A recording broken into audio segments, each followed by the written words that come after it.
అందరికీ నమస్కారం. ఇవాళ రెసిపీ చికెన్ పులుసు. గోదావరి స్టైల్‌లో చికెన్ పులుసు ఎలా తయారు చేయాలో ఇప్పుడు చూద్దాం. చికెన్‌ని శుభ్రంగా కడుక్కొని ఒక బౌల్‌లో వేసుకోవాలి. ఇప్పుడు పసుపు, సాల్టు, కారం, ధనియాల పొడి, అల్లం వెల్లుల్లి పేస్టు వేసుకొని ఇలా మొత్తం కలిసేలా కలుపుకొని దీన్ని 10 మినిట్స్ పక్కన పెట్టుకోవాలి. చపాతీకి, రైస్‌కి చాలా టేస్టీగా ఉంటది. బ్యాచిలర్స్ కూడా చాలా ఈజీగా తయారు చేసుకోవచ్చు ఈ రెసిపీ. స్టవ్ వెలిగించి ప్యాన్ పెట్టుకోవాలి. ప్యాన్‌లో ఆయిల్ వేయాలి. ఆయిల్ హీట్ అయ్యాక సన్నగా తరిగిన ఉల్లిపాయ ముక్కలు, పచ్చిమిర్చి వేసుకొని వేయించుకోవాలి.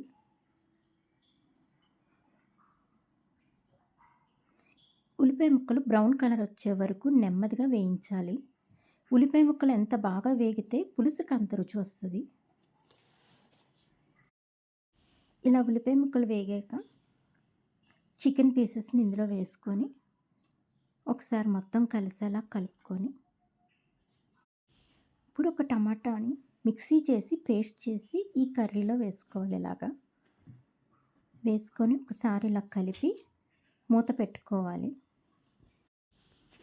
టమాటాలు ఎక్కువ వేయకూడదు. వేస్తే తీపి వస్తది పులుసు. పులుసు టేస్టీగా ఉండదు. ఒక్క టమాటా సరిపోతది.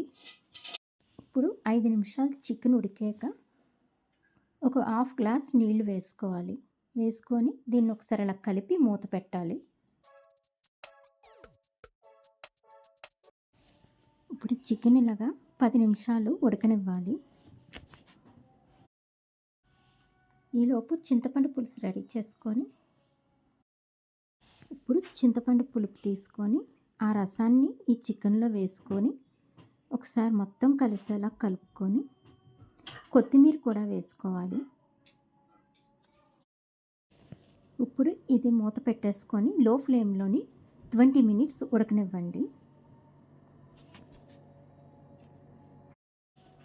చికెన్‌ని ఇలా నూనె పైకి తేలే వరకు ఉడికించాలి.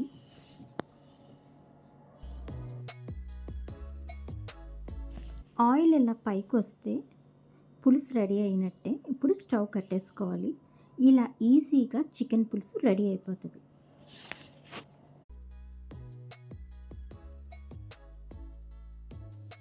ఇలాంటి రెసిపీస్ కోసం మా ఛానల్‌ని సబ్స్క్రైబ్ చేయండి. Thank you for watching.